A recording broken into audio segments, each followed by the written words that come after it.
Okay, welcome. Is there a motion to approve our minutes from September? So moved. Second? Second. All in favor? Aye. Tammy, announcements? Announcements. Upcoming Board of Commissioners meetings. We will have the submission of the 2013 preliminary Township Manager's recommended budget on this upcoming Monday, October 15th, here at 6:30 p.m. Regularly scheduled meetings will take place on Monday, October 22nd and Monday, November 12th. The next Parks and Recreation Board meeting will take place on Thursday, November 8th, and it's planned here for the Radnor Township Radnor Shower Room at 6:30 p.m. Registration is currently open for all fall programs, including the Radnor Youth Basketball Program. Please jump onto our website at radnorrecreation.com to get information on all of those and to register. We also have the new upcoming Fall Harvest and Great Pumpkin Patch event that was actually canceled last Sunday. It's going to take place this Sunday at the Willows. Parking is available as you come in the drive into the entry of the Willows, as well as at the parking lot area of the Willows. But the event will actually hub at the cottage.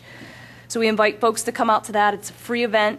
Folks can come out and pick a free pumpkin, go for a tractor ride out into the Skunk Hollow Garden in order to do that. And it will take place from 1 o'clock to 4 o'clock p.m. The Radnor Fire Company's annual fire prevention show will take place. There's actually a typo on the agenda. It's Saturday, this Saturday, October 13th, from 7 o'clock to 9 o'clock p.m.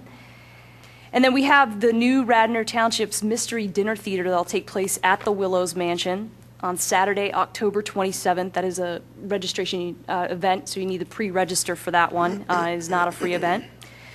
We have the 35th Annual Penn Medicine Radnor Run that will take place on Sunday, October 28th, starting and finishing here at the Township Building.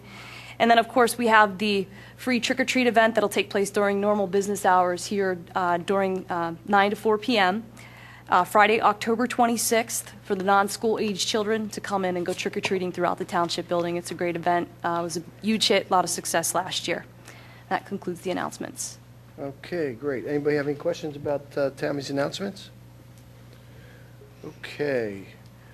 Well, it appears that we've got a very distinguished audience amongst us, and we've got both sides filled to the brim, and I think much of the folks that are here are excited, and as are we, about the recent RFP announcements and proposals for the Willows Mansion. And why don't we jump down to new business, and why don't we kick off our meeting with that discussion. Well, as you all could recall, in July, we kicked off a process to receive requests for proposals from businesses, developers, organizations, partners, individuals, basically to submit proposals for the adaptive reuse of the Willows Mansion cottage, other outbuildings on the property, as well as the property itself, of course with the intent of preserving the history and the public components of the park. We're thrilled. On Friday, October 5th, we received 9 proposals that came back, each very creative in their presentation. And this process, we anticipate we'd like to begin in terms of review of those actual proposals here in front of this board at the November meeting that we have coming up here on November 8th. What we'd like to do is propose that we have each of those proposers come in, make a 10-minute presentation to this board where they give a summary of their proposal, their details, the concept basically that surrounds that. We allow for a 5-minute Q&A, as each of you could take an opportunity to look at those and go through that, of course, ahead of time, as those are out on the website already, at the township's website.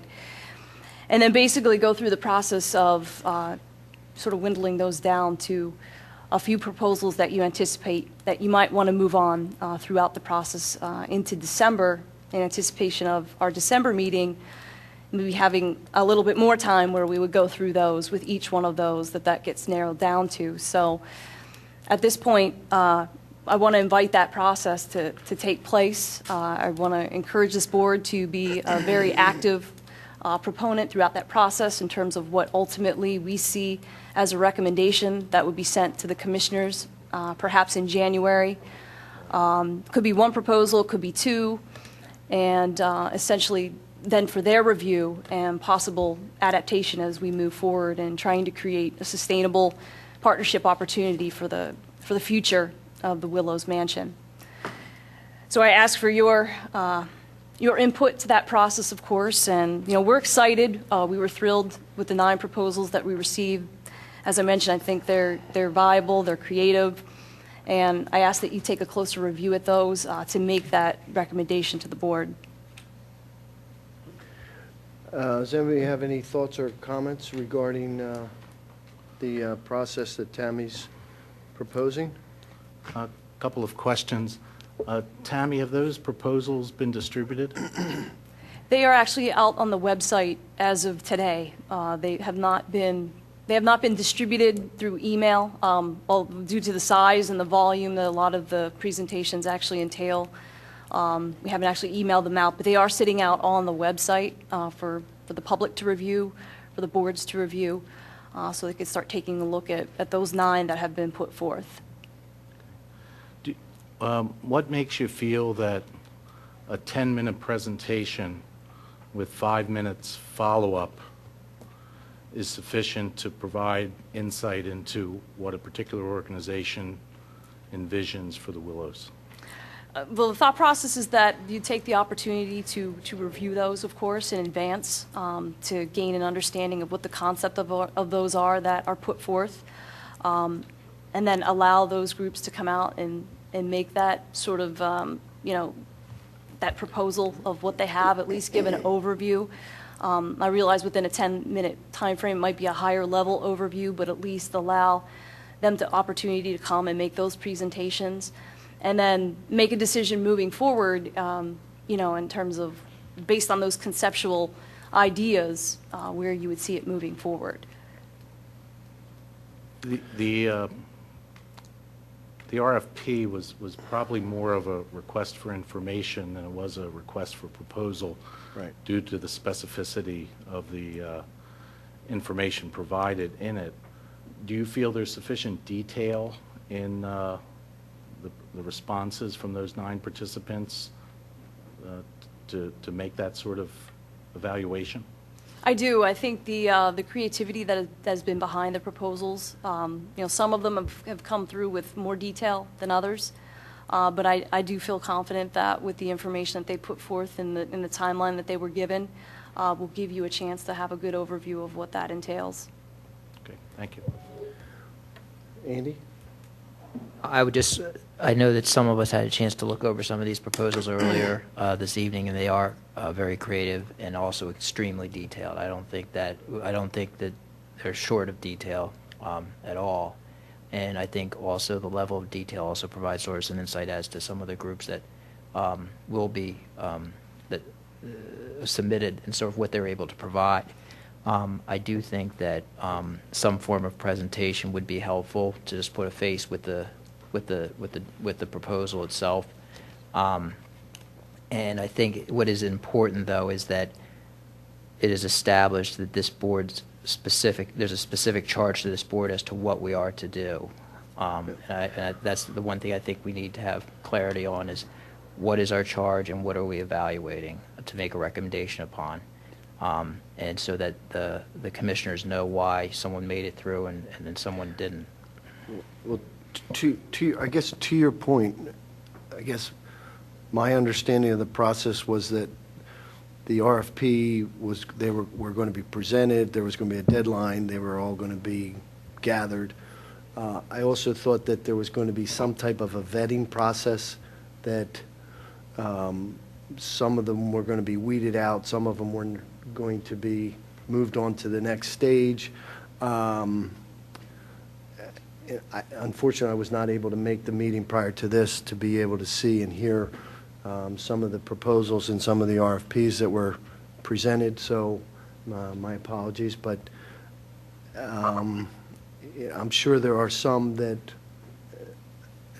in my opinion, that probably are not something that the township is interested in, and I would wonder if there is a whittling down process that may need to take place prior to 9 folks coming in for a presentation that probably may or may not be something that either the township's looking at or not really interested in, or that that's not really the direction that we're looking to go for with this property. If I may, I think as part of this process, given some history here in the township, I think the process here of a lot of the vetting begins with having the opportunity for all 9 firms to present here in front of the board, so that there is no, I guess for lack of a better term, conspiracy theory that somehow they were shortlisted or someone didn't feel they had the fair opportunity. The initial vetting process was to, if someone came in there that was going to put a water park in or completely develop the entire park with housing, that one would be set aside. However, I think the 9 proposals, each one has a different twist, each one has some merit. So I think this first process that you would want to look at, and I think what Tammy spelled out is the process is good, because what you really want to do is, one, see if they have experience doing this. What does their team look like? What are they all about? What are their accomplishments? And Isn't that something we can address and come up with prior to? Oh, I can see what you'd want to do. I think, again, trying to go back to transparency and allowing this as an open public process is that it would go through this way. And I would highly recommend that it goes through. I know there's a lot of time on your side to be able to do that. However, I think especially this one, because there are a lot of different positions by people within the community, that this be an open process to have each one present. I think to shortcut it somehow or to eliminate somebody, I think could create more problems than allowing the process to work its way out. And as part of that, for those 9 presentations, I think it'll be, as the board looks to eliminate that, I think you're probably, as you mentioned before, Fenton, that it's going to become obvious of who are some of the firms that will drop off to the side. Let me ask you this, Bob. Having not seen, I mean, I've seen the list of the names. Are there any that are asking for a, say, tear down and development of? Of the mansion? Yeah. I don't believe there's any that discuss that. No, there aren't. There aren't any. I think that, with the proposal that have been put forth to the respect of each of the individual proposers, I think having the opportunity to come before this board is definitely something that we want to do and give them that opportunity. Again, following up on what Bob's saying, I think in the interest of transparency, that no proposal has been turned out. They're all here. We've received 9 of them. And I think they have to stand on their own merits, okay, and go from there. But again, it's so that everyone knows. I would not want to be part of anyone, a group, subgroup, whether it's this group or any group, saying, well, we're not even going to bring this proposal forward. I think you're opening yourself up for more criticism by doing that. I think on the evening of November, it should be very interesting to see how people present what they're talking about, even if it was to a point of somebody saying, we want to tear down the mansion, even understanding that's not what our goal is, but at least that person has the right to present that. I don't see a downside to that other than the amount of time that we're going to spend doing this as they're going through But in the all vetting. likelihood, if that's not the direction that this Board of Commissioners is looking to go in that direction. Mr. Chairman, if I may, I believe that's what the board wants the Parks Board to be able to do, is to go through this process and then at the end is make a recommendation, whether it's 1, 2, 3 firms, to come back to the Board of Commissioners with a recommendation. So, Bob, what is your, then, can you lay out the process of how exactly you see this moving forward after the presentations before this board? So that we know clearly what it is that we're being charged with, as Andy's indicating, so that there's no gray area and so that we're not spinning wheels on our end as far as the process, because, in some issues previously, it seems like, we're charged with doing something, but then it changes. So Sure. I guess I would ask either Bob Elaine or John to clearly indicate to us what you want us, this board, to do in this process. Okay. I'll take a And, run at this here. I hope that's a fair question. Oh, it or is. statement, Absolutely, because I think you want to make sure you're following a path so that a recommendation, when it goes to the board, that it actually is actually followed through on. So I think the process would be, and I think Tammy outlined this, the first one, what you'd want to do is be able to have this presentation and then shortlist that down, take that down to 4 or 5, maybe only 3. Bring them back for a second time, in which now they'll be able to allow more time for them to be able to Not spend. to interrupt, but X. Shortlist it to X. Correct. And then you would. I want to put a number 2, 3, 4. Exactly. X. Correct. Okay. Then you would have your second meeting, which could be in December, in which then you would interview those firms and really dig into their presentations, allow for a lot of Q&A, allow for a lot of public interaction upon that as well. At that point in time, if there are whatever number of firms you'd like to, at that time, make a formal recommendation so that in January, the Board of Commissioners would have whatever that number of firms is, recommended them for, now this is who we recommend, that the Board of Commissioners now interviews that process and then continues to move that through. In essence, after a December vetting out, so to speak, we would make a recommendation to have a narrower group potentially go to the Board of Commissioners and have them make a presentation and a Q&A with the Board of Commissioners. Correct. And then that would, again, allow public input on that. But I also think the board would want to make sure you continue to follow along, because if there's one that the board says, we really like this one, I think they're going to look for your input too as well, because you've been involved with this for such a long time that I think your input is valuable to the board. And I think that's what the board is looking for, is that type of input. Okay. Bob, I think we need to build in some time for additional public input once we go through that process. It's great to invite the public to come to our meetings during these interview processes, but as we know, a lot of times we don't get public here to these meetings. Sure. So I think there's got to be some time put in there into the process where we have a couple of open public meetings just on this topic that are advertised and give the public a chance to come in and let us know what their thoughts and what their feedback are, not only about the proposals that we receive, but about the process and the taxpayer dollars and what they want to see happen to the Willows. Sure. No, I agree. And I think, again, too, if you have a meeting scheduled for January and you want to be able to take that extra time and do that, I think as long as the board has that, some recommendation in January, they'd be able to move on. But January is not a drop-dead date. The months we're talking about here, are they set in stone, or are you just using them as examples? I just use that as a time frame of most desirable time for a recommendation. However, if you're working through this and there's the detail and the time for the input and you're getting the public to have input and you want to make sure you feel very comfortable that this is the process in which you want to recommend to the board, I think that's fine. Because we know now that at the end of June, the Willows then will close. I think sometime before then, the board would want to make a decision on what direction they want to be able to August. head. So, August 2013. sorry, I was moving it up a little bit. Okay. Because I think that if we narrow them down and then someone comes in for a more detailed presentation and there's a public outcry on it, that could take all night for one presentation. So I don't think you can really put a timeline to it specifically. I had a similar concern to that, Jim, of 9 15-minute segments will I never agree with be covered in 2.5 hours.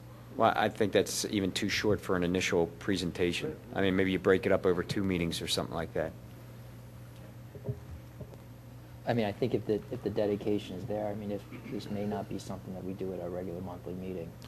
Is there any objection to breaking that up?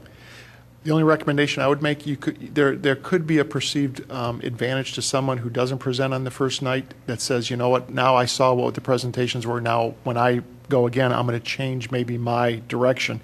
This way, when you're here that night, your presentation's pretty much here and you're pretty much ready to go. And through my experience, you're going to see a separation here. Because if you have someone that knows in 10 minutes they've got to present, they're going to put together their best presentation that they have to hit those high points.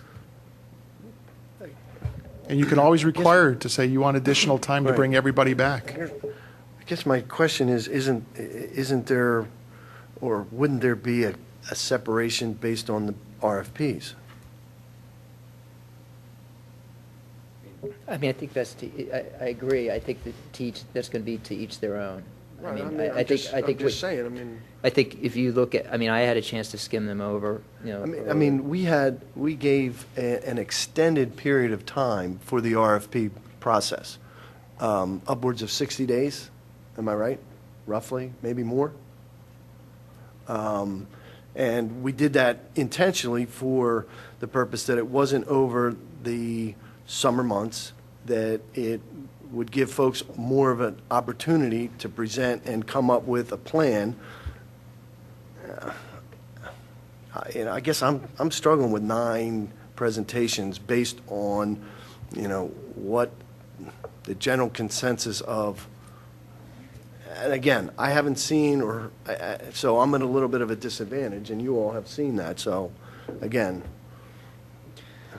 Are you thinking just bring in people that may want to take it as a entertainment facility? Like we have No, fresh I air in mean- here or whatever, and then one No, night bring to in all the me, people that want I- to develop it for residential or I- something? I think the reservation is, at least for me, I haven't seen this material. Right. And to agree to a process of saying we're going to have 9 groups come in and make 15-minute presentations, I'm reluctant.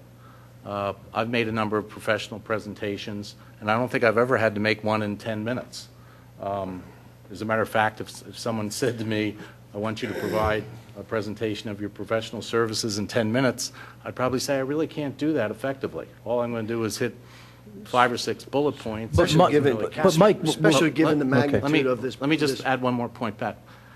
However, upon looking at what's been submitted already, then I may have a different perspective. I may say, yes, because of that detail, then I know I can have a lot of follow-up questions, I can have a lot of other information. My hesitation is, I haven't seen any of this material, so I'm reluctant to think that that is going to be effective. If we say, yes, let's go ahead and do this, and my concern is validated, then we have these people come in whose time we need to respect, and I'm not sure we're doing them just service. I don't see the rush to do it in October, November. I'd rather take a month, take a look at it in depth, do some research, and then probably agree to the process of saying in November, let's make it 25 minutes and make it a 4-hour meeting and start it at 4 o'clock in the But this afternoon. process is not precluding that. Mind, this is the first Agreed. blush, for the people to come in and do a 15-minute presentation. And it's not going to prevent us from digging deeper into, and there's, if we have 9 proposals put forth, the way I envision this on November, I may move out of the November meeting saying we want to go with 9 people because each of these presentations had validity to it, and we want to dig into it deeper at that point. So what we're asking for right now is, rather than having a subjective checkoff by one person or a group of people in the township saying, well, we're going to move this proposal forward to the Parks and Rec Board, and this one will not go there, this is bringing them all forward. Now, as a result of November, I may very well say, I want to go further with each of these 9, and then we're going to have to deal with the situation of setting up 2, 3, 4 or more meetings the end of November and December so that we can move the process along and dig deeper into their presentations. That's how I see it. And I do like the transparency I of... think it could happen exactly that way, Pat. Well, I think it's just important that whatever this process is, we establish it now and not being a rolling envisioning of what things are. And that's my issue, Andy. Yeah, I mean- I can't agree to a process when I haven't seen the source I material. agree. Look, I saw it, and I can tell you that, just this is the first time I've ever seen something like this. Some of them are extremely detailed, and it's not like you're sitting here and seeing like, 3 are very detailed, 3 are just put on the back of a napkin or something like that. I mean, they're all very detailed. Some are as short as 2 pages. Some of them have DVDs and color pictures and all kinds of graphs and so forth. So it's going to, whatever this process is going to be, it's going to entail a lot of work on this board to review. I mean, it wasn't something that we were able to get done in just, an hour and a half sitting. And I just think it's important that we have a process now, that we set up a process now, and I know that, and I do respect that your point here, since you don't see the materials, it might not be fair to decide what that process is, but that we have it it's objective and we stick to it, and that we have a clear charge of what we are looking at. It's sustainability and then whether it's a feasible concept. If that's the charge, that should be what we'd be looking at, so we can all come back to that when we're doing our own internal analysis on this and what we're going to vote on. John, Elaine, anything? The only thing I wanted to add, well, first of all, I think that one or two of these folks, after they review the online material from their competitors, may naturally select out. Secondly, I like the idea of the first approach with 10, 15 minutes. However, the one thing is, this is a dramatic change for Radnor. So we won't push this process. We'll allow it to fully investigate so we can make a proper decision. And if necessary, you get down to 2 or 3, maybe we want to have a subcommittee of the Board of Commissioners meeting, before we go to the full board.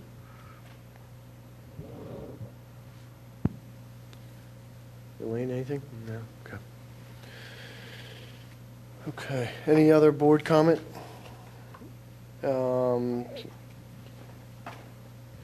Is there a motion to move forward with the, do we need to do a motion or just do a? No, we don't need a motion. Okay, so, looks like we're going to move forward with the process as indicated by Tammy, and we shall look to try and schedule that for, is November the right meeting, or do we want to wait till December? Thoughts on that? I would think that we'd want to wait till December, personally. I think so that we all have the time to review these materials. Having these people come in, give presentations short or long without having a chance to really have delved into things, I don't think would be a justice to us or them. Is there any objection from Bob or Tammy or commissioners? Putting off the 15-minute presentations till December? Yeah, that's what Andy's suggesting, so that folks on this board have an opportunity to take a look at the RFPs and dissect and review and what have you. I'm not sure you're going to feel you need that. I mean, it's not, it's not volumes of information. But Well, at this point, we have nothing. Well, I mean, I just saw it today, too. It just got posted today, but I'm just saying, at this point, we have nothing, so we're being Yeah. asked to move forward on having this meeting in November, when right now, 5 of us have nothing. Well, did you have a chance to, someone had a chance to look through and you feel that you need 2 months? I got 2 emails. One was and both were from Jennifer. Uh-huh. One was a listing of who the RFPs were from, Mm-hmm. and the other one was a request to try and come to the 5 o'clock meeting, which I was unable to. That's the extent of what I have. Well, my only concern would be, this is going to be a pretty long, drawn-out process, and we have made this commitment that we have to have, that we're closing the doors in August, Yep, and that will come up pretty quickly. yep. So, if you feel that nobody wants to rush through this, but I do think that when you get these packets, I don't think you'll feel you need 2 months to review them. Is there any possibility, and I don't know if this, of maybe us having a separate meeting from our normal monthly meeting to have these presentations, and maybe have it like the 2nd or 3rd week in November or something like that, just to keep, let's face it, this issue has dominated our agenda for the last 6 months. Keep it separate from the other issues that face this board and have one meeting. I'd say longer, but Yeah, but, I'm just because we realize is it's going to be a that a long possibility, Bob, to set up a separate meeting specifically for this, aside from our November Park and Rec Board meeting? Absolutely. Is there anybody that has any objections or any thoughts or comments on that? Just depends on when it is. Yeah. I mean, I think Thanksgiving evening is available, so All right, we I got don't think that. there's anything going on The here. Eagles aren't playing that. Well, if it would be all right, we'll circulate some dates Yeah, and see if we can get a consensus then on what's Why don't we try and do that, available. which will give the folks up on this board an opportunity to thoroughly review and be able to give the attention to the folks that are coming in to present an opportunity and have a full knowledge of what exactly it is that they're coming in and presenting and making sure that everybody's on the same page. If I could ask one question, I just want to make sure that with this process, let's say we get down to the X that we were recommending. Now, obviously, everyone's going to be coming in, giving presentations. It's all going to be televised. It's all going to be open to the public. We recommend X. Is there any possibility that it could come back down to this board and said, well, the commissioners saw the public meetings. We liked someone who's not included in X? That's a real, I just want to know if that's a possibility. Okay. Why don't we leave it up to Elena and I to manage that? Okay. Because that's not the intent. The intent is you folks are here for a reason. Yeah, You're not making the final decision. certainly. And you're going to be working with the staff. Yeah. So let us manage the issues with the board. Fair Well, enough. and let me just say that during this process, you're going to be getting opinions from the public left and right. Certainly. So, in that aspect, you may get some opinions from some commissioners, in the Certainly. mix of all the opinions that you're getting from everyone else, which is something you can weigh. Certainly. I mean, I hope you get opinions from commissioners as well as hopefully lots of residents who come out to comment. Well, if we have this first special meeting later in November just to review the proposals, will that be open to the public also? Yes. I would say we try and shoot for the week of the 12th. Tammy, how do we typically advertise that to the public to let them know what's going on? Well, And if when it's a the special will be? meeting, we can put out a public notice on it, and we can try and identify that date as soon as possible so we can get that out. And then in the meantime, make sure that you all have accessibility to each of the proposals so you have the time to go through and review those and understand the details. And also, if you guys wanted to come in and take a look at the hard copies, if that's easier too, you'd be more than welcome to do that. We can arrange that. Okay, anybody else have any thoughts or comments on that? Okay. Next up, under new business, is the discussion on the proposed... One other item Oh, relative I'm to the sorry. Willows, sorry, I apologize. We do have our Finance Director, Bill White, here tonight, and what I wanted to do was to offer up an opportunity. There was a report that Bill, Mr. Norsini, and I had actually put together about the cost to operate and maintain the Willows property. It was a report you guys received 2 meetings ago, and I just wanted to offer the opportunity if you wanted to ask any questions or make any comments in regards to the report. He is here, and we have Steve here and myself to be able to answer some of those questions tonight. Bill, I think it's an excellent report. I think it's comprehensive, it's well-received, and we very much appreciate it. Well, thank you. I second that. I think this was more than we anticipated, which is very helpful. A question that does jump out at me from the report is, there's clearly no financial advantage to continuing to rent out the facility from a expense and revenue standpoint. Why is the significance of August 2013 so important? Why couldn't we just stop when... Mike, if you go through the report, I beg your pardon? if you go through the report and take out the debt service piece, it's pretty much a break even. It's not exactly a break even. Right, it's pretty I looked close. at it, Yeah. it's a negative. It's a negative that's existed for all the time that's in the report. And my suspicion is it's probably been a negative that's existed for the total operation of the facility from the beginning.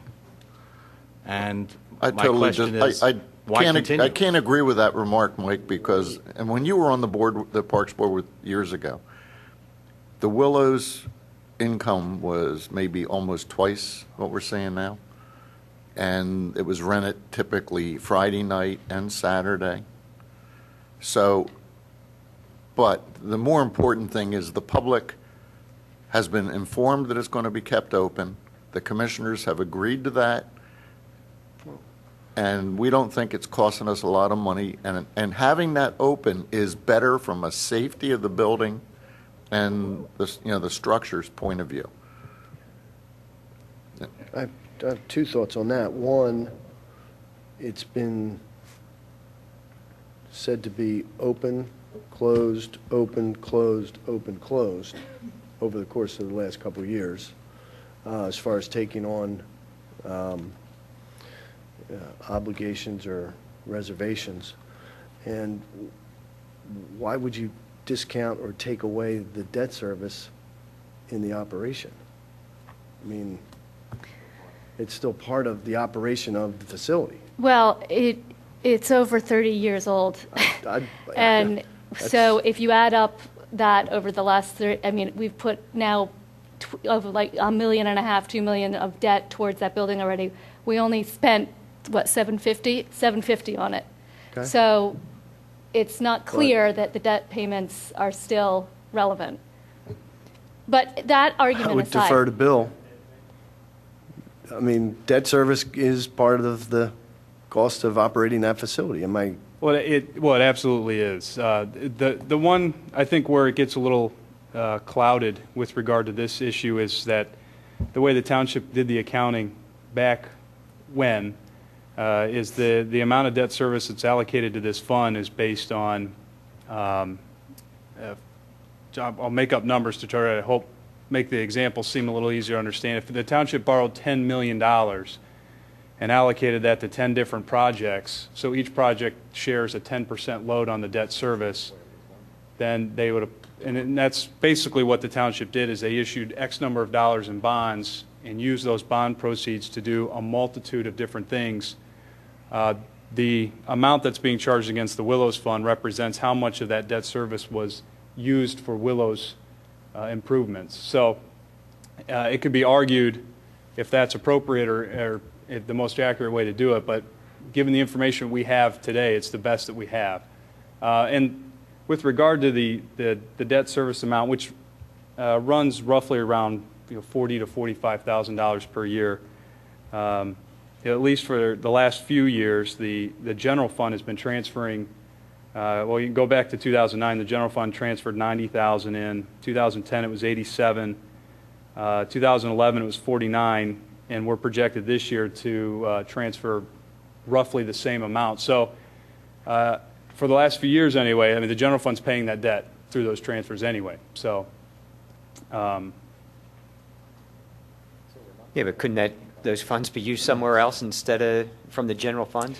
well, at the end of the day, the debt is owned by the township, not the Willows Fund. So, if everything stopped this moment, Still have the debt. the debt service would roll back to the general fund anyway. But I think as part of this and what the report was to be done is to actually account for what the expense is for this operation. And I think that's what this report does. It accounts for truly what the cost is to operate. But in the end, it cost us $750,000. We've been paying $40,000 a year for 35 years. Who knows what the allocation of debt was back when? We all know that the numbers were a little fuzzy for many years. At this point, you can assume at paying $40,000 a year for 35 years, we've covered that acquisition. So the point is, I'm not sure. I'm not advocating that we change putting the number towards that, but how long are we going to charge this debt to the Willows? And recognize, Mike, when you and I were on the board together, the debt service was not just for the mansion. It wasn't prorated. So the Willows Mansion in those days carried the park. And that's but here's the most Well, fundamental. regardless No, of wait a minute, those let me finish. amounts, if you've Mike, purchased something for $750,000, Right. and you've paid $35,000 to $45,000 for 35 years, that's a lot of money. And my question is, what is the reason that we are continuing to August 2013 to keep the facility open? because the debt won't go away if we shutter the facility. We still pay the debt. If you Okay, quit but your, if you quit if your that's job your answer, tomorrow, that's you're fine. still paying your mortgage, right? Okay, if well, yes, but I wouldn't be hiring people to watch my property and to rent out the facility and have the utilities and associated. I'm just making the point that I think it would be more cost-effective to shutter the facility until we know what we're going to do with it, rather than continue to operate it. Now, with that being said, we're probably talking about $10,000, $20,000 a year, which doesn't matter to the township. But the point I'm making is, after reviewing the report, we're losing money, we lose money consistently, and we're going to continue to lose money through 2013 and beyond. Let me just add that my answer to your question about why are we not shuttering it now would be slightly different. I do agree that we're not losing the type of money that we were, or this reflects this year, this particular year, especially because we don't have staff over there right now. But anyway, my answer is because we have bookings that we want to respect. We want to continue to have that building in use. That building has been and is an incredible asset to our township, not just for the bookings, for all of the use that the school district use, the sports teams. And until we decide what we're doing, I want to see it used as an asset, as the asset it is. And many, many people in this township enjoy the use of that building. This year, we acknowledge we're not making money on it, and that's why we're going through this whole process, so we figure out a way to make money on it. But just because we're not making money on it doesn't mean it's not a very valued asset to this township. Well, I would jump in on that one and really have 2 points to make here, and I apologize that I had to be late for the meeting. I actually was just teaching an accounting class. One of the questions that I would want to know from this, and what you want to do, is separate out the fixed and variable costs. We've got fixed costs to the township that we will maintain no matter what we do with the Willows. So what we really want to focus on are the variable costs associated with running that property for however long we run it, and I think that gets to your point. But to your point, Elaine, I think the thing to also consider is that if there is a viable future use for this property after we go through this process, you do want to keep using it, because shuttered properties end up creating other kinds of problems. When nobody's in it and nobody's doing anything in it, problems crop up and people aren't aware that there are problems there. So I do think, apart from the goodwill and apart from just honoring our commitments, which I think are also good, you want to consider that a used property is typically maintained in better shape and would be viable to the extent that we decide that there is something viable to do with it at the end of this process. I think a shuttering and a reopening opens us potentially to bigger problems down the road if the reopening ends up being what we would advise doing. So I would actually, on that one, I would agree with you that there's a lot to be said for doing that. But I also recognize that you don't want to continue to bleed extensive or substantial negative cash flow associated with keeping that property going ad infinitum. The debt is not a part of the discussion, because we carry that whether we have the Willows or not. But the operating costs associated with it are, that's the set of numbers we want to focus on.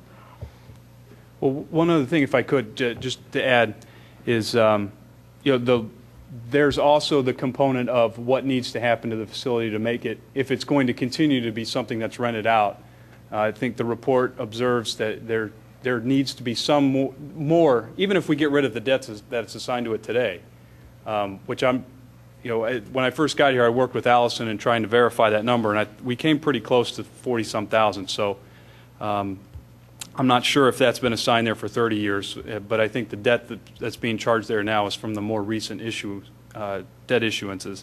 But that aside, there's other improvements that need to occur there just to make it a viable facility moving forward, which we captured in the report as well. So the variable costing absolutely makes sense from an operational standpoint, but there's also the component of capital improvements as well. And I absolutely agree with that, too. I mean, I'm talking about specifically the short term between now and a year from now. I think that's That's what I understood Elaine was addressing. But for beyond that, absolutely, that's the crux of it. How much more money has to go into this in order to make it viable? And that's where you start getting into putting in new money, and that's specifically related to that, and that is highly relevant to whatever we would do going forward. Sure. Sorry, I was mixing short-term and long-term discussion there. I wasn't but clear. you're exactly I wasn't right. clear. I was just trying to answer Elaine's, that short-term interim, my view on it.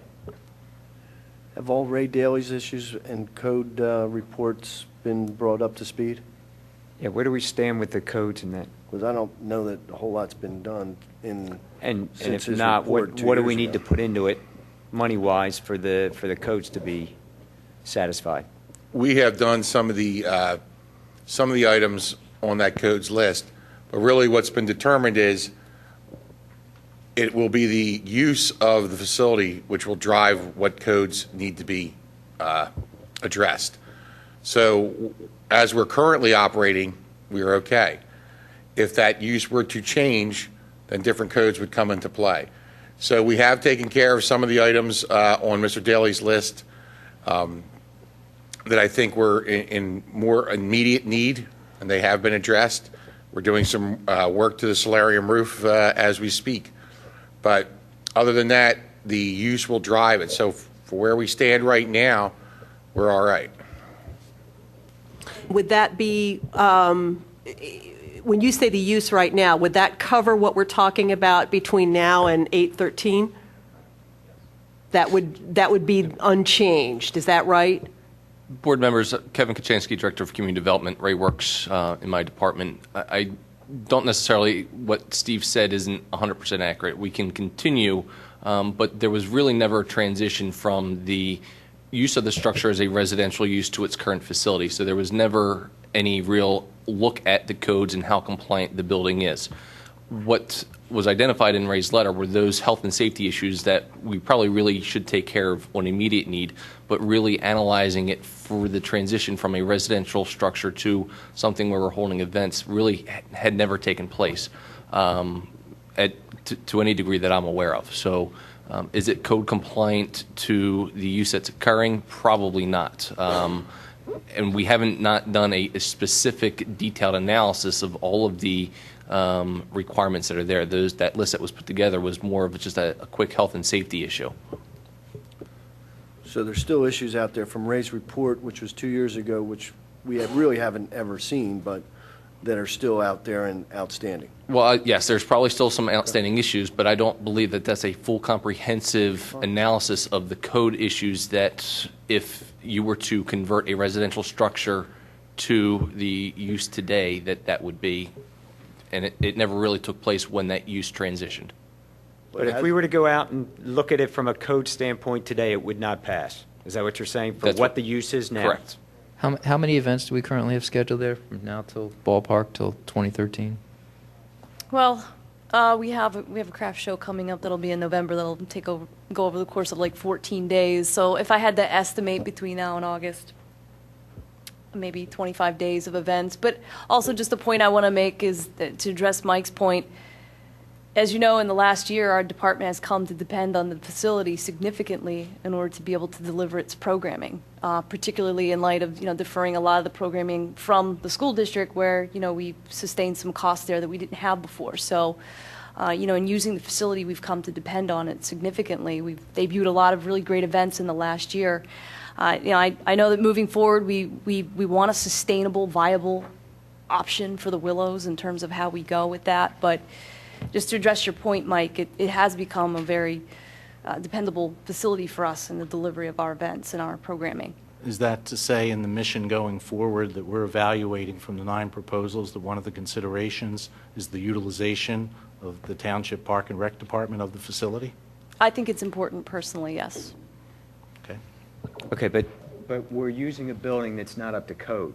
It's really what we're doing for township activities. So Well- if this was a private organization, would we allow this to continue? Let me just correct something. The solicitor has weighed in on this, and because of the existing use that is there, it is compliant with the code, and whatever issues had to be addressed was taken care of by Steve Norsini. So the issue that you probably would have would be with the township solicitor, who gives us the legal direction and advice. So if you question that, that's who we go by, and we won't step outside of that. Okay, but we just got three different answers. Steve said it's Right. up to code. Right. I'm sorry, I don't know your name, sir. That's Kevin, and I'll Kevin, just, and you said it's not up to code, and now you're saying it is up to code. that's a problem, and I'll handle that internally here, but That's the a big- issue is. It's a big problem. Well, the issue is I think from both perspectives, that isn't, because it is very confusing because of the issue and the condition of the facility. So if you want to lay blame on someone, I'll take full responsibility for that because the direction comes from me. The solicitor is one because of the issues of the codes that Kevin has, which he has to enforce the codes, and he's required to do that. However, when we look at the solicitor at this, because the building was never converted from a residential use to a commercial use, and because of whenever that use took place years and years and years ago, as that there is no change in the current use that it has, that it is compliant and does not have to. So we go by the solicitor's ruling. Kevin is one that's very big on the code end, and that's what his job is, and we expect that. Steve has worked on these, trying to correct a lot of these issues, which he has. However, when it comes down to making these determinations, the township solicitor makes that. As part of this discussion and disagreement, I think is good for the township, but at the end of the day, the township solicitor breaks the tie. And Bob, And that's where nobody's, it goes to. nobody's trying to put blame here. We just, Oh, no, as a board, we wanna- absolutely we not. wanna Ricky, but what- understand. I agree 100% of that, and I understand the frustration of the board is because you've had something for a while, and I think we probably haven't communicated that back to you. However, as part of this, is I agree there are issues that are there, and some of these things, because of the grandfathered use into this, which is the same thing that other businesses in that have, the same things where we have ADA compliance issues, and the same thing. I mean, those are things that fall into that grandfather clause. Do we really want it that way? Probably not. But I think that ties back into what we want to look at these proposals to as well. And is that opinion from the solicitor in writing? He gave direction to that, so I think from that, we can ask him to I actually think this, put that this for you. board needs to see. Yeah, I This mean, board needs to see something in writing And from that's the solicitor. fine, we can get that from him. Whether it's a solicitor's in agreement or not, I don't want to have a 14-day craft show and a fire breaks out and 3 people are injured or God forbid, killed because our solicitor thought that the code's okay, we're okay, when we could have fire suppression or whatever it is. I mean, I don't want to be part of a board that we're renting out a facility to the township and there's a question of whether it's in code or not. But I think that also goes back to the part where I recommended this building be shuttered a long time ago. Okay, But here is part of it, though, is going forward here. It's in compliant, so I think that's where it comes from the solicitor, and we will get a response to you in that regard. Thank you. Just curious, with Mary and Tom no longer living there, is it now not considered a resident? I think the issue goes to use, and the use has not changed Okay, for what the activities are that take place. okay. Happily, I'll change the direction. Can I get my question in here first, Chuck? Holy smokes, Chuck. Bill, on Exhibit D. Now, Chuck was probably going to ask about Exhibit D, but could you take a minute and summarize the capital improvement debt service estimates and these numbers? My thought was with 0 to 5 years versus 5 to 10 years versus 10 to plus years, is that 0 to 5 more things that you think need to be done, or is this more that over the lifespan of a facility, this is generally how expenses for debt capital improvements are handled? Two things. To address the first part of the question is part of what Public Works did as part of a larger meeting that we held back in May at the Public Works Garage is go through all of the township facilities and buildings and assess repairs or improvements that they felt were needed within those timeframes. So Public Works went to, in this case, they went to the mansion, they went to the cottage. They had some recommendations as well on the park and also the infrastructure, or we called the common area. So it was in their opinion that those types of improvements were needed, more like a near-term, mid-term, long-term type of approach. The second part of that and how we rolled those numbers up into the forecast was being that we don't have the cash today. I mean, there's several different cash flow models you can put together to do this.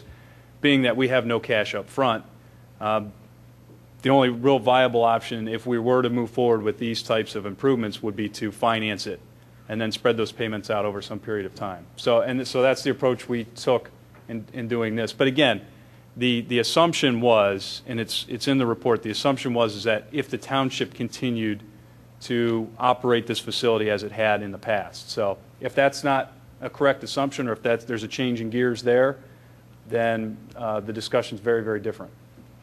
But it would be fair to say that the number of $755K for improvements to that facility is probably a reasonable number for a similar use going forward, in the opinion of your associates at the township?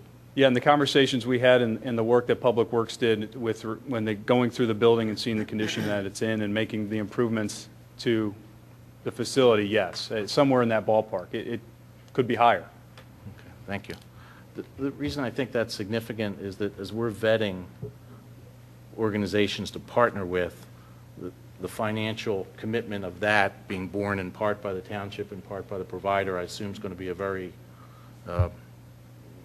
tricky kind of discussion to have. None of this information was shared with the people that put in the RFIs or RFPs, were they? That's public information. No, it This wasn't. is out on the website. I know, but- I don't know when it went out Okay. on the website. Yes, the report, yes. But the scope of work here is really pretty basic. I mean, this is structural stuff, gutters, roof. It doesn't have really much of anything to do with how you might have to re-outfit the interior for which- some other purpose, right? That would be on a, I mean, code is 600,000 of that 755, and I imagine, yeah, if it's a restaurant, it's going to, I mean, it could require substantially more than this, Correct. depending upon what we'd be talking about.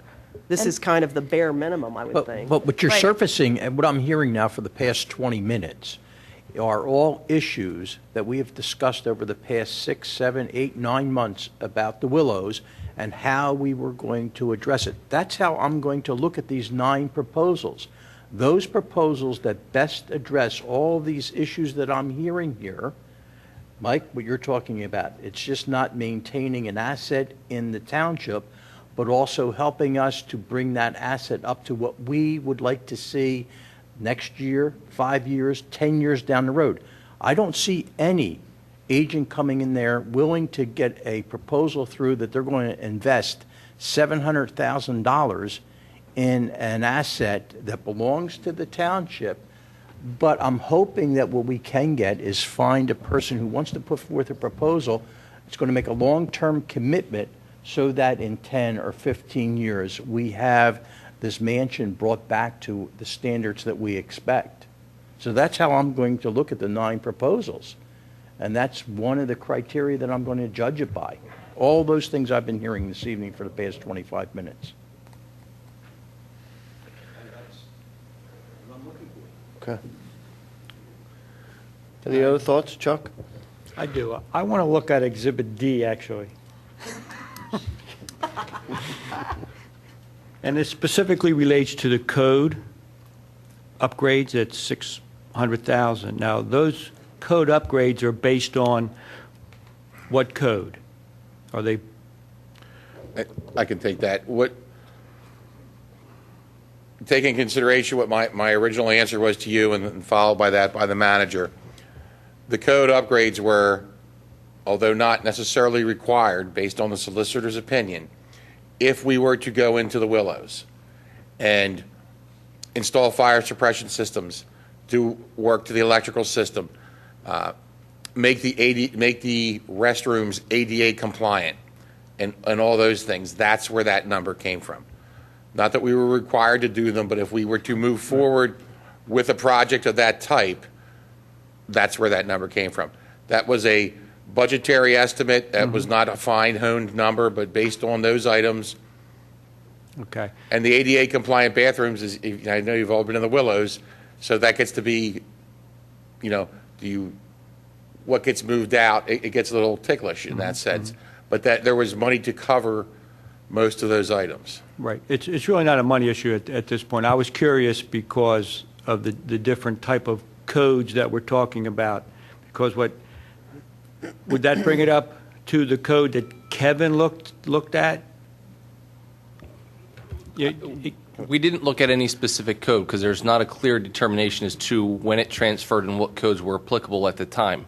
Would it meet today's codes? Right. No, but we don't know because the study has not been done as to the time frame as to when it was transferred from a residential to its current use and what codes would be applicable. And to some extent, there would be nonconformities now that would be grandfathered in, but we, to my knowledge, we have not done a detailed study as to what code issues, if any, there are existing. The list that Ray had put together was those that are visible health safety issues. Let's get these addressed because it's affecting the people that are there on a day-to-day basis. So moving forward, when we're looking at the different proposals, will your group be looking at what codes those specific proposals would put into play? For instance, a restaurant goes in and there needs to be a certain type of kitchen code upgrades, or if it's a convention center or whatever.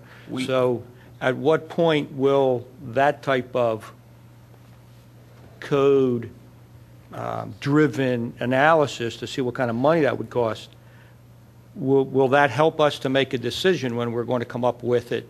Because if a restaurant goes in, maybe 600,000 may not bring that piece up to code. I don't know.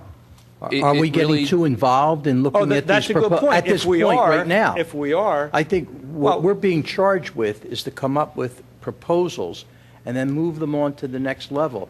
Then there will be a time and then surfacing they'll look at it then. where they're going to Okay, do that's that. fine. If you build a bathroom, your bathroom at your own home does not have to be ADA compliant, my understanding, right, John? But if we open it up for the public, then it has to be ADA compliant. I would assume Kevin interprets that, can one have that grandfathered in, that you don't have it? That's interpretation again. But also keep in mind, if I look at a proposal and there will be some financial implications in there, then I got to turn it over to the township. That's not me. Okay. To start putting it in priority order as to the money that is generated, what is it going to address first? I would hope that they would go after those code compliant issues such as making a bathroom ADA compliant as opposed to changing the frescoes on the wall.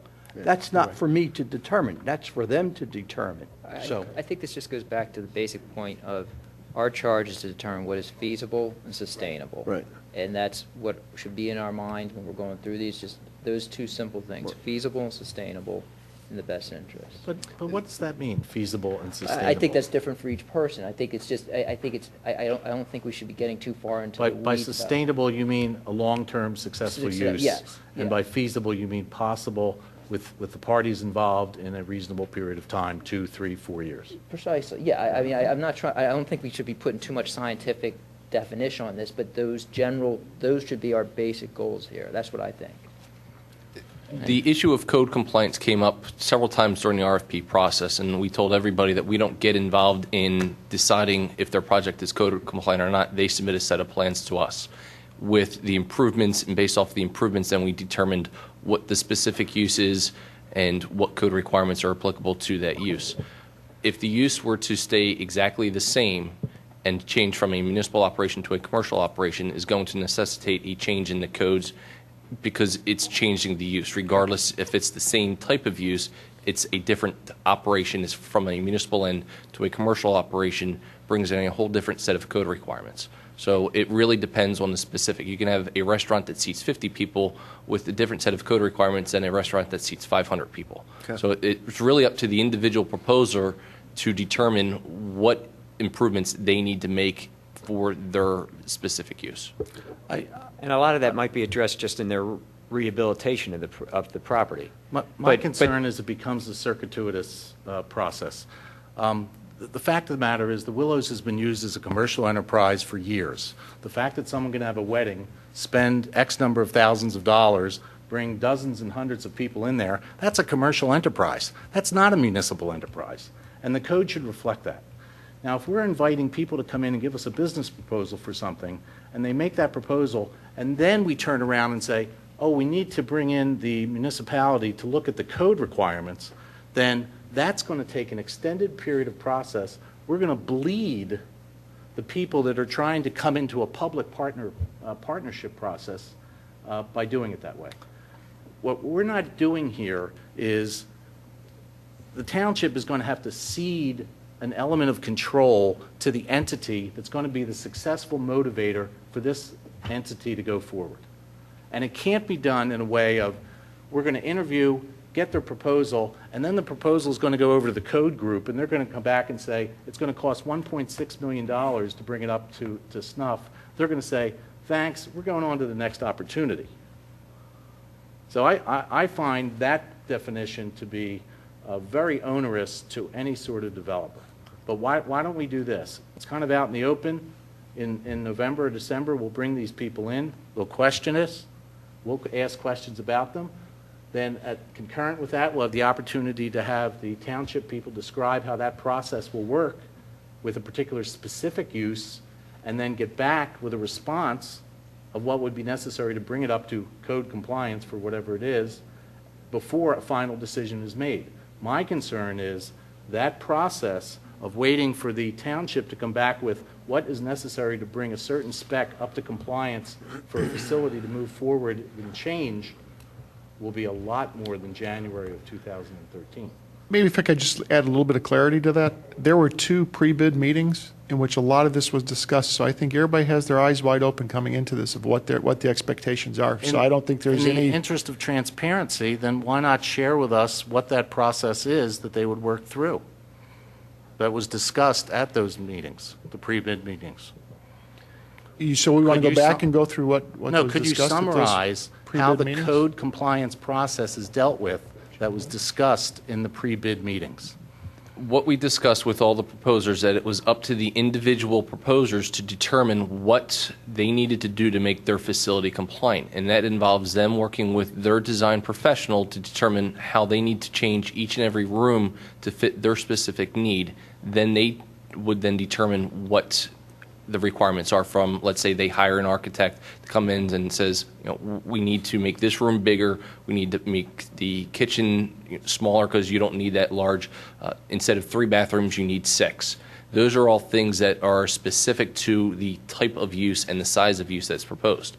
We do not, as a township, get involved in dictating, okay, well, you need 6 instead of 3. That's something that they submit on a set of plans as part of the building permit process. We review to determine compliance. We never dictate to any proposer whether it's something in this scale or any construction project going on in the township.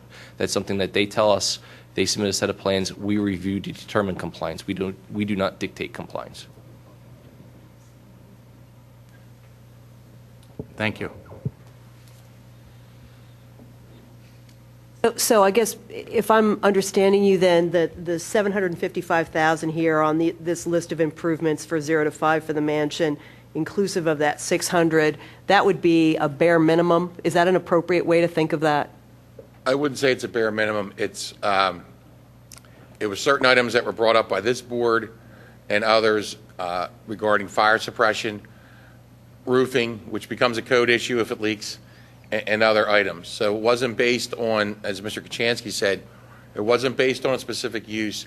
It was based on modernization and code upgrade at that point, not to anything specific. And Okay. you shouldn't put too much weight on the minutia that could get caught up Well, in. I'm less interested in the minutia, I'm trying to get a sense of ballpark. So the code and I mean, that's a fairly specific number, and I guess my question is, it's really going to be somewhat higher, it sounds as if. Well, that included a fire suppression system, and we know we have issues with the water line in the Willows. So then backing up from that included a cost for that. So right there, we know the bathrooms aren't ADA compliant. I'm an engineer, not an architect, but I know an architect's going to come in and have to design in some fashion what we would do to those 2 rooms, which might even mean putting another room somewhere else. So that's where we were getting down to budgetary estimates on what might ADA compliant bathrooms cost. Add all those up, and we came up with $600,000. So it's not like we got a set of plans and I did a detailed quantity and labor takeoff and came up with 600. It was based on numbers along those lines. Okay. Kevin, is it fair to say that each of the folks that have presented or that have submitted an RFP have a copy of Ray Daly's code assessment, so that each of them have a pretty good idea of what exactly needs to be addressed based on each of their varying usage, and what potentially they may change their usage to be so that they are in compliance with code based on the usage that they are proposing. I do not know if that was provided, but again, I don't believe that is not a list of code violations or areas that are deficient of the code. That is a list of health and safety issues, I think primarily from the property maintenance code, that isn't really specific to a specific use or a specific time frame when a building changes use, but more health and safety issues that need to be addressed. There has to be a baseline, though, right? When that question was asked at our meetings, Mrs. Cohen and I received the questions for the proposal. When specific questions to that end were asked, the response was exactly what Mr. Kashansky said. Based on the proposed use of the person providing the proposal, their design professional, in most cases an architect, would have to determine what code upgrades would be required for them. Again, we do not evaluate on a code basis. It's up to them. And as you read the proposals, you'll see there's different levels of what people are going to do, but that was the response. Based on what you're going to do, bring your design professional in, and some did exactly that. Okay. Anybody else have any thoughts or comments, questions? Okay. Next up is the discussion on proposed ordinance to amend Radnor Township Code. Tammy, you want to take that one? And I believe, Kevin, you're going to address that? Okay. Want to go ahead, Kevin? Thank you. In front of you tonight is a draft ordinance to amend our subdivision land development ordinance to allow for the mandatory dedication of recreation land as part of a subdivision or land development, and then also provide options for the implementation of recreational facilities or a fee in lieu of. This was introduced at the October 8th Board of Commissioners meeting, and the direction was then to submit it to you for your consideration, as well as to the Planning Commission for review and comments. I'm not expecting specific detailed discussions tonight, although I'm happy to get into those if you would like, but maybe take this opportunity to review it at your next meeting, come back and address specific questions once you've had a chance, if you haven't already, to go in through any detail. The origin of this was something that, as I came on board working with staff, noticing that some of the standard language that I've seen in other municipalities' ordinances was missing. This requirement for recreation land is enabled by the Pennsylvania Municipalities Planning Code. A lot of the provisions are coming straight from the requirement of that code and dictates how and what we can do and where we can do it. So this ordinance was prepared with that in mind. The detailed specifics of the land area required and the fee in lieu of, we went through specific calculations based off of the population of Radnor Township, an appraisal that was done in Radnor Township, so that those numbers are pretty set as a maximum of what you could. Again, there are recommendations as a draft ordinance. We could pull it back from that. Generally, the thought is that new development coming in, there's an impact that those residents are going to have on a municipality. So instead of spreading out that impact to the entire township, we would focus that impact on the additional dwelling units that are coming in, or from the non-residential side, the new businesses that are coming in, because in theory, the people that are working in those businesses are also going to utilize the recreational facilities. And as those are utilized in a greater fashion, the wear and tear becomes an issue. So we would be looking at utilizing the funds for those developers that choose to do the fee in lieu of to make improvements to our recreational amenities that exist now. To an executive summary, Kevin, on this thing, cutting through all the chase, what does this mean to the average Radnor resident, specifically in a paragraph 2? If the resident who's coming in to buy a new house being developed will have a fee as opposed to commercial development? I guess just address that real quickly. It would only be applicable to an actual subdivision or land development. So if somebody's creating 3 or more lots, or if they're going through the land development process through a non-residential application, it doesn't necessarily directly affect a purchaser of a home. But it's something that, as you go through the subdivision process, this would be an ordinance requirement. It could be waived if it's determined that it needs to be waived, or what is mandatory is the dedication of land. If the developer cannot choose or has the option, if they cannot provide the land, they can provide the fee in lieu of. It's their option. We cannot dictate that they provide the fee. We can only dictate that they provide the land, but they would have the option to provide the fee. So it's not a direct impact to the new resident, and it'd be no impact to the existing residents. Being very careful in what I'm saying. I'm talking about XYZ property of 100 acres open, okay? A builder comes in, wants to put in a number of homes in there. He or she will have to dedicate either a fee or an area to provide open space, recreational space. Is that the intent?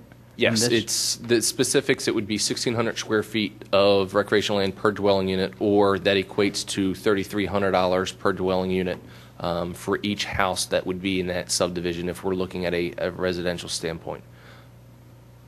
And the recreational land has to meet specific requirements regarding usability, slope, location, things along that are spelled out in detail in the ordinance. Thank you. How many, I guess, parcels of land or whatever do we have left in the township that this could even affect? That's hard to determine. I mean, can you look at a specific individual parcel and see what could be developed on that? You could take that approach, or that doesn't stop a developer from acquiring several parcels, consolidating them, taking down all the existing buildings and building something that could be a lot more dense than what the code currently requires. It's important to remember that it's not just open land being developed, it's infill on underdeveloped lots that would, that is would be subject to this, any subdivision. So a house that's on 3 acres, but it's R2 or R3, that's a subdivision, and this would apply. Right. So it isn't just big open spaces, the big parcels, the few big parcels we have left. In two of those particular projects that may be come to light is the Senecor redevelopment with Biomed and Villanova University, their proposed expansion. Those two would fall under this category. And then Kevin, do we have the historical population figures for Radnor Township you could provide for us? I do. As well as the aging of that population? I'm sorry? As well as the age diversification of that population? I would have to do some research on that. Going through and coming up with the numbers, there's a basic recommendation of 10.5 acres per 1,000 residents of recreation land, and that equates to, for Radnor Township, 326 acres. That's how we kind of came up with the numbers, and you work with the average family size per dwelling unit is 3.15 people per dwelling unit, and then you start doing the math, and that's where then you come out to an acreage, or in this case it's 1,600 square foot per dwelling unit for every new dwelling unit coming in. It would help for us to have that background of those calculations, A, and then B, the numbers that back up those calculations. Absolutely. Great, thank you. Then I'm sorry, just real quick, what does the recreation land have to look like? I mean, could they just have an open field and not cut the grass, or do they have to cut the grass, or? I would have to look at the ordinance specifically, but that language in there, it's got to meet certain parameters. For instance, it can't be an area that has wetlands in it. It can't be an area that's got 25% slopes. It's got to meet general slope requirements. In some cases, it's a general 2% grade, or can be graded to a 2%. I mean, it's not saying that you have to look at a specific piece of your property and fit that in there, because that may never meet the requirements. But it's something that if a developer feels that they can fit that within their development and they can grade it so that it's suitable for recreational uses, and there's a variety of recreational uses. We could be looking at walking trails are going to be treated differently than a soccer field or a field for informal soccer play. So it really depends. There's a lot of options that are built in for a developer who may or may not choose to provide the land, whether it's on-site or provide a parcel of land off-site, or just provide the fee in lieu of. Does the land have to be contiguous, or could they do 5 different plots within their development? You could break it out, but we would look at the usability of that. I mean, as we would go through the subdivision land development process, I mean, having a bunch of quarter-acre little parcels that are all really flat is not going to meet the requirements of the code. Okay. So we would look at each proposal separately and on the merits of what they would be proposing, and really the intent of what the ordinance is, and of what the intent of the development is. We would look at a single-family home development separately from, like, say, an age-restricted, where we're not going to be looking for a soccer field or a football field on an age-restricted home, but maybe walking paths and things along that nature. Gotcha. Does And the can you- adoption of this ordinance, can it be made retroactive to entities that are already in process of doing, you mentioned, the large university in this area. I think, although they have not gotten any approvals, they're well on their way to doing some plans.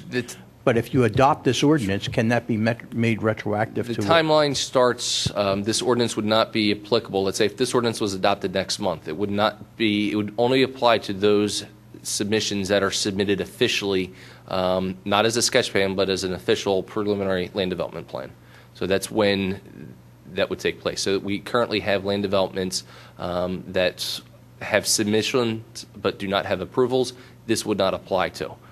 And the last question I'll have on the topic is this in keeping with what our neighboring townships are doing or have done, or is this something, my question would be, why didn't we do this 4 years ago or 5 years ago?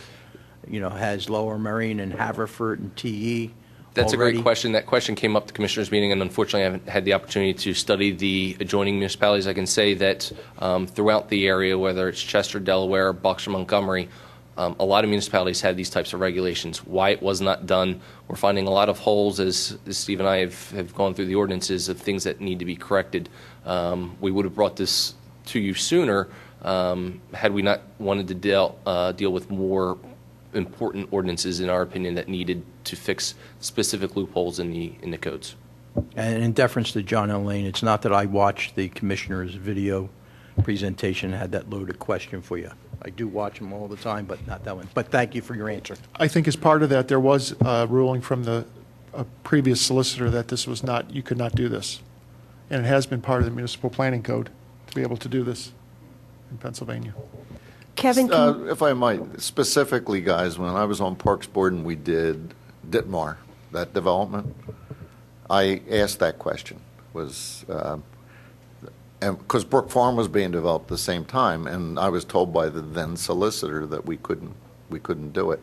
Luckily, when we did Brook Farm, we had some pretty good developers, and they agreed to that walking path we have through there and some other things. So they would have actually complied with this because they would have got an in lieu credit for what they did. Kevin, can you review the fee structure again, the fee in lieu? Who sets that, and what are the parameters? Absolutely. We, as part of the ordinance preparation, we developed what the maximum fee could be charged without being challenged. And that's done through a series of calculations.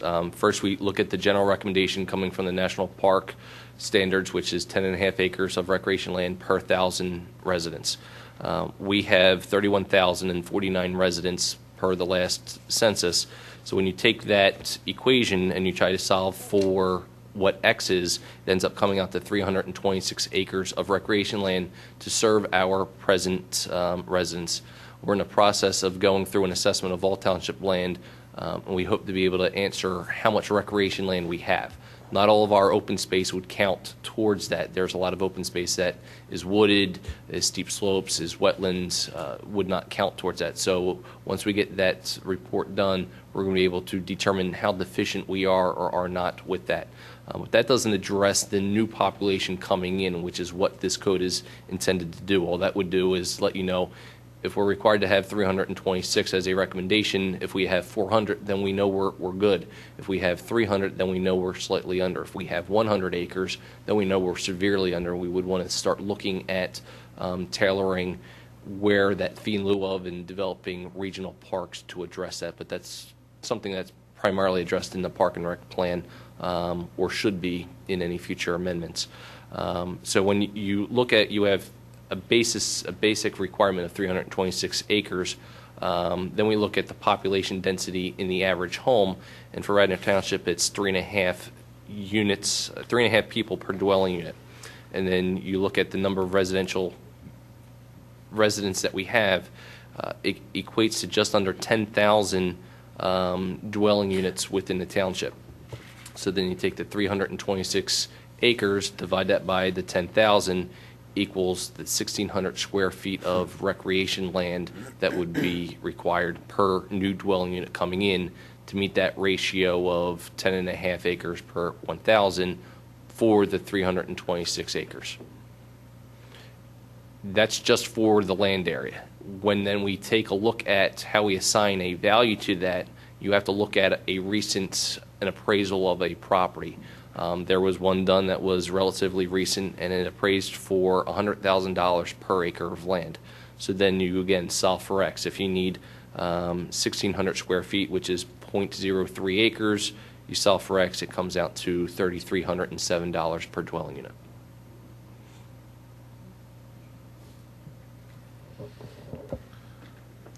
And I can go over that again if that Thank was you. too I quick. followed it. No, I followed it. Thank you.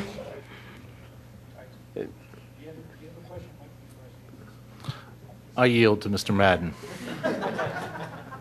And I have that written down. It's not coming off the top of my head. Thank you.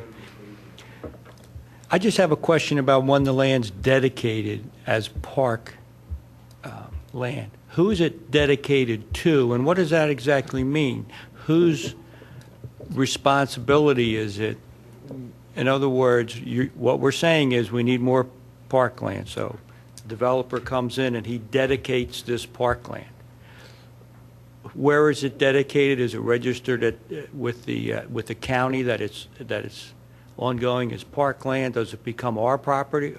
First, we're not saying that we need more because that analysis has not been done. It's not really part of this. But we're saying that what would be required to meet the general standard of 10.5 acres per 1,000 residents is that 1,600 square feet. So every development coming in should be providing that so that if you were meeting your threshold, then every new development coming in would not put you at a burden for being short of your recreation land. Ownership can take many forms. It can be a homeowners association. It can be dedicated to the township. It really depends on the specifics. It's recreation land that is part of a development. Chances are the township may not want to take that because it's intended to serve the residents of that. It should be open to the general public, but it's intended to serve and meet the needs of that specific development. If it's going to be land dedicated outside of that, it should fall within the general parameters of where that development is. And these are all mandatory requirements of the municipality's planning code. If it's going to be a fee in lieu of, it's got to be dedicated and used in an area around there. And there's districts that are set up within the park and rec plan, and one of the requirements is that you do have a park and rec plan. So we would utilize the 1991 park and rec plan, which has areas set up. So if a development's coming in, then those funds should be utilized in an area within that district. Okay, thank you. And I guess when we begin to talk about other municipalities in the area, and I'm not quite clear on how they did this, but up in Tredyffrin Township, when they developed the Chesterbrook area, there were parcels that were dedicated. Wilson Road Park was dedicated to and became the township. Tredyffrin East Town School District has a piece of property up there that was dedicated by the developer, and they're able to use that if they needed additional space for schools, and I think also some of the trails that were put in. So, but I think that, I don't know whether that was through negotiation or whether it was mandated, but it was a good plan that helped the overall municipality. So it has been used elsewhere. What it does, and I don't know the specifics without looking at the municipal regulations of those municipalities, the only way you can mandate it is through an ordinance requirement like this. What it does do is it offsets the burden of the existing residents for supplying recreational facilities or replacing before the anticipated lifespan of when they were installed of the existing facilities. You take that burden off of the existing homeowner and you put that solely on those people that are coming in as part of a new development so that they're paying their fair share and it's not, the cost isn't being spread out to existing residents. Okay, thank you. But there will be some type of negotiation that if they put a nice field in for us, that the township now doesn't have to maintain it, or I mean, I don't want to end up now with a bunch of parks that we're now maintaining. We have a hard time maintaining the ones we have. The township is under no obligation to accept dedication. The developer is under the obligation to provide the land. If we're talking strictly a land area and getting outside the fee, because the fee is generally turned over and then it's utilized generally, in most cases, to support and supplement existing facilities. We're talking strictly a land area. The developer is required to provide it. We have the option whether we want to take dedication of that. If we choose not to, they could go to the school district, they could go to the county, or if all of those fail, they could either set up an internal organization, a conservation organization, or it would be part of an HOA that then would be obligated to maintain that. Anybody else? Kevin, thank you very much. Thank you. For your explanation. Off topic, but real quick while we got you, something that's kind of near and dear to us, and I'm pretty sure that you're involved in this, but is there anything that you can update us on regarding the ordinance with regards to the lights that potentially may surface at Radnor Memorial and with Agnes Irwin? I can. There was a draft ordinance, two ordinances that were prepared, kind of dealing with the same issue in a variety of ways. That was in front of the Planning Commission. Both draft amendments were tabled, and the Planning Commission wanted to see specifics for both of those, for both the one that dealt strictly with lights and the more broad ordinance that dealt with general municipal uses. That has not been back in front of Planning Commission at this point in time. And realistically, we're probably looking December at earliest or the beginning of next year. Okay. All right. Thank you. Okay. Why don't we shoot right into old business? And Tammy, why don't you take up the athletic field park fees update? Sure, thank you, Fenton. I just wanted to revert back to a presentation that I made to this board at the last meeting concerning the reinstatement of $60 per field usage fee that had showed up in our previous fee schedule that I had charted the history of, that basically had been rescinded as part of the process of understanding our fees as we were coming out of the grounds maintenance agreement with the school district. I do want to let this board know that those fees have been approved. They were approved September 24th Board of Commissioners meeting. It's not a fee that is going to be directed towards the community sports organizations. I want to make sure that that's clear. I know that there was some question about that for our Little League Association, soccer, lacrosse. None of those fees will be applicable towards those groups. So the $15 fee that was reinstated and was voted on by the commissioners is applicable to private groups, restricted groups. Specifically, we had conversations about some of the parochial and private schools that we do work with now that would basically be affected by that fee. And moving through that process, I have had conversations with both of those schools. They are aware of the fee. They were aware that it was up for approval. And we are working through the process of collecting that already for the fall. So that is underway. There's no negativity, between our institutions. I think that they're on board and they're pleased to move forward and gracious, of course, to have the field availability for them, for their school programs. Moving forward, just with the planning committee of this board, we'll continue to evaluate those fees as well as other applicable fees towards the athletic areas and the park areas that we had discussed at the last meeting. And it'll be just a learning curve as we go through it and trying to make sure that we settle into something that everybody is comfortable with. Okay, great. I think we were talking about getting together with the subcommittee, with the planning committee, and trying to talk about making sure that maybe we come up with some processes and procedures as far as maybe checks and balances with some of the local sports groups, and if you want to just maybe touch on that and what we're looking to try and accomplish. I think at this point, we just want to have a discussion as far as, whether we think or, in our opinion, if we want to move forward in any type of a process applicable towards those sports organizations. I think it's very, very preliminary in terms of its discussion at this point.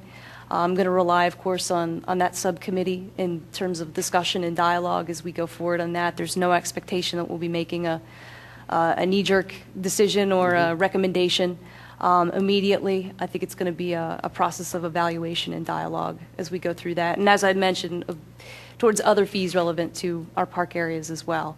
Okay. Any thoughts or comments? Okay. You want to touch on activity reports? Sure. Just quickly. First of all, I wanted to thank Max Handon. He actually was here for his community service badge for Scouts. So he wasn't here to present a project, but he probably earned his Eagle Scout by the time he sat through this meeting. So thanks to him and his father. Just in regards to September, of course, and things that our department have been active in is obviously programming for the fall is a big one. We've been working closely with the school district, of course, for the huge Radnor youth basketball program that we deliver there at their facilities, and understanding the fees and whatnot that go along with that, and working through that process, of course. And as I mentioned earlier, that program is available for registration right now. For online registration, folks can visit our website, of course, to do that. It's also been a very active time for us in preparing our department's budget, which will get presented on Monday night to the commissioners. So if you get an opportunity, tune into that or come by, of course. It was a very detailed process, more so than it ever has been. I know, John, at the last meeting I mentioned it's probably the most knowledgeable budget that has ever been put forth.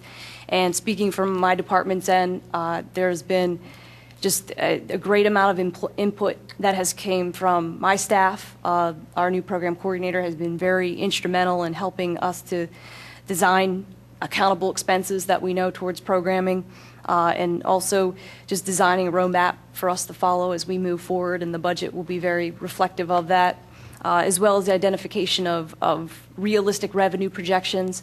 I think we put a lot of time and energy into it. And when you see that on Monday night, I think you'll be very pleased with what you see. We're very happy and confident in the way our budget process had unfolded heading into the 2013 budget. Other than that, I know that usage is still moving forward, of course, at Radnor Activity Center. We had 6 rentals that took place in September. We also have 5 rentals that were slated for October for the Willows Mansion. We are still continuing to manage what's going on at that facility in-house with the use of our administrative assistant and a part-time employee that we have there that was an event supervisor. So that process is going well. I just wanted to report that our park usage for picnic rentals is actually up by about 25% to last year. So we're pleased with that. In terms of the way the park areas have been utilized, particularly Fenimore Woods, we've seen a surge this summer. Believe it or not, we do still have a few bookings left there, so I'll be back to share a report with you later on in November about that. And Mark, I don't know if you have any updates on fields? Just everything's done as far as the clay and stuff? I'm sorry. Excuse me. We are just finished our aerating and seed program, and as you can see, the grass is still growing and green. We're doing the ball fields as we speak. Everything's cut out and fighting the rain for the clay, but we're ready to go on that end. So if you have any issues or anything, just let me know. But they look great. Super, thank you. Great Thanks, job. And that concludes my activities report. Any questions? Anything on Shade Tree?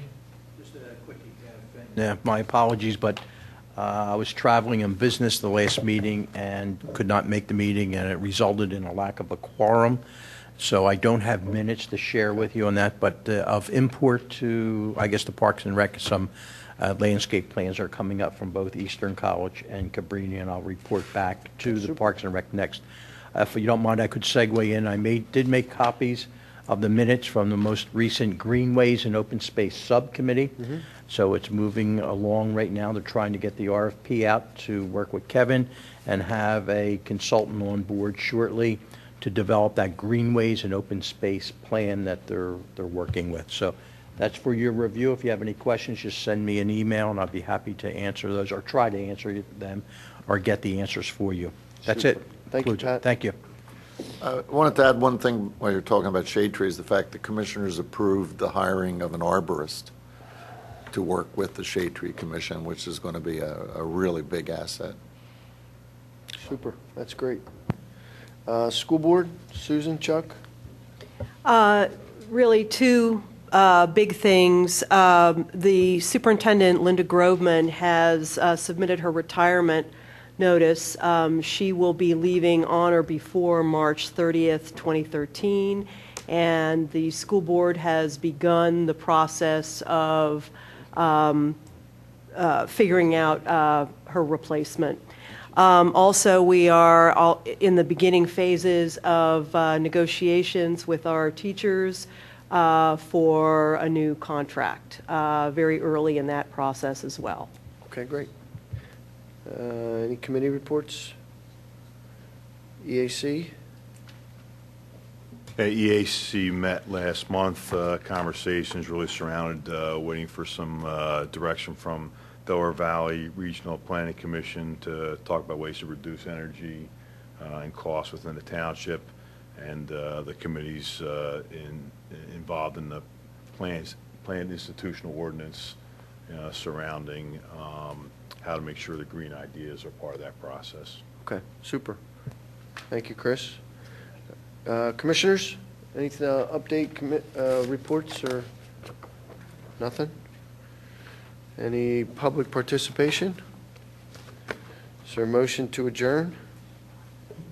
So moved. Second? Aye. All in favor? We're adjourned.